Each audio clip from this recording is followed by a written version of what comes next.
ہم یہودیوں سے کیا لڑیں گے اور کس منہ سے لڑیں گے؟ کیوں لڑیں گے؟ سوال ہے نا۔ اور ابھی میں مسلمان نہیں ہوں، میں اس سے کیسے لڑوں؟ سب سے بڑا بے ایمان مسلمان، اور زبان کے ساتھ سب سے زیادہ تکلیف پہنچانے والا مسلمان، ہاتھ کے ذریعے لوگوں کو تکلیف پہنچانے والا مسلمان۔ وہ تو کتوں کو تکلیف نہیں ہونے دیتے۔ اگر روڈ سے بلی گزر جائے نا، پوری ٹریفک رک جاتی ہے۔ ایک بندہ نیچے اتر کر وہ خود اپنے ہاتھ سے اس بلی کے بچے کو یا کتے کے بچے کو سائڈ میں کرتا ہے، پوری ٹریفک روک دیتے ہیں ایک جانور کی خاطر۔ انسان تو دور کی بات ہے، لیکن ہمارے ہاں سفید داڑھی والے باپ کی قدر نہیں ہے، کوئی ویلیو نہیں ہے ہمارے گھر میں۔ ہمارے یہاں بڑے چھوٹے کی کوئی تمیز نہیں ہے۔ ہم نے بچپن ہی سے اپنے بچوں کو ایسا پالا ہے، اپنی ایسی تربیت دی ہے ان کو۔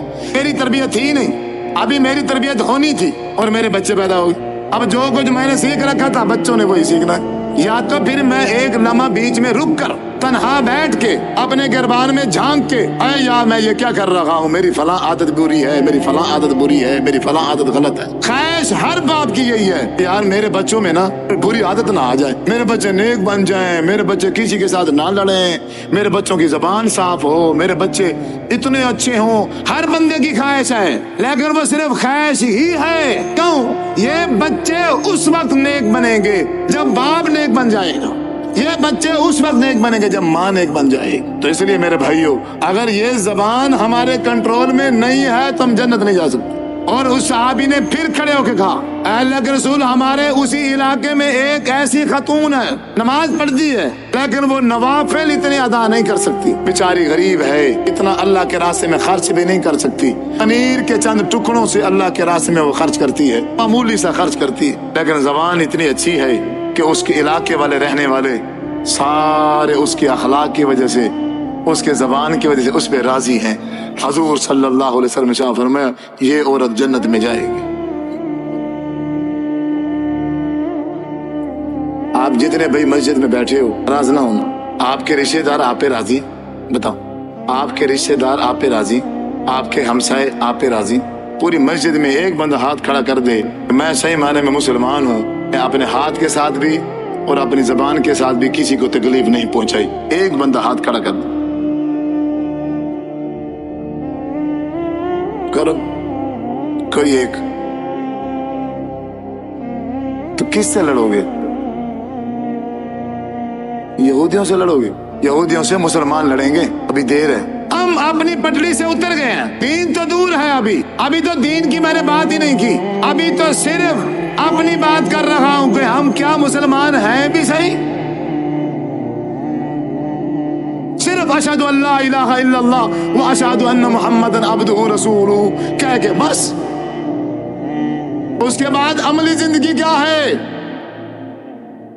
ایک مسلمان ہو کے دوسرے مسلمان بھائی کا خیر خواہ نہیں بن سکتا، دشمن بنا ہوا ہے،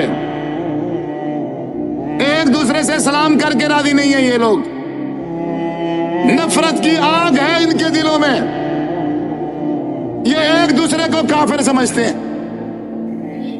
یہ ایک دوسرے پر جہنم کے فتوے لگاتے ہیں۔ ایک گھر کے بندے ایک ہی مسجد میں نماز نہیں پڑھ سکتے، سب کی عبادت کے طریقے مختلف ہیں، سب کا عقیدہ الگ ہے، نظریہ الگ ہے، سوچ الگ ہے، جبکہ قرآن ایک ہے، حدیث ایک ہے، سب کچھ ایک ہے۔ اس نفرت کی آگ نے ہمیں پتہ نہیں کہاں تک پہنچا دیا۔ اسلام روکتا ہے، اسلام نے اس حد تک کنٹرول کیا ہے۔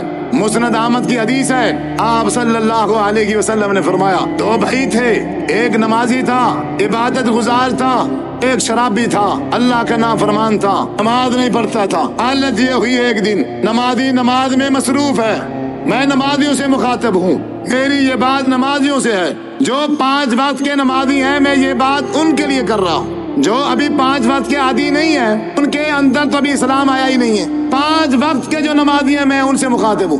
یہ بھائی نماز پڑھ رہا ہے، دوسرا شراب پی کے اپنی شراب کی مستی میں شور کر رہا ہے، وہ نمازی اس کے شور کی وجہ سے پریشان ہو رہا ہے، ڈسٹرب ہو رہا ہے، صحیح معنی میں اسے نماز نہیں پڑھی جا رہی۔ سلام پھیرتے ہی نمازی نے کہا، اوے جاؤ، تم اتنے بدبخت ہو گئے ہو، تمہیں اتنا لحاظ نہیں آتا،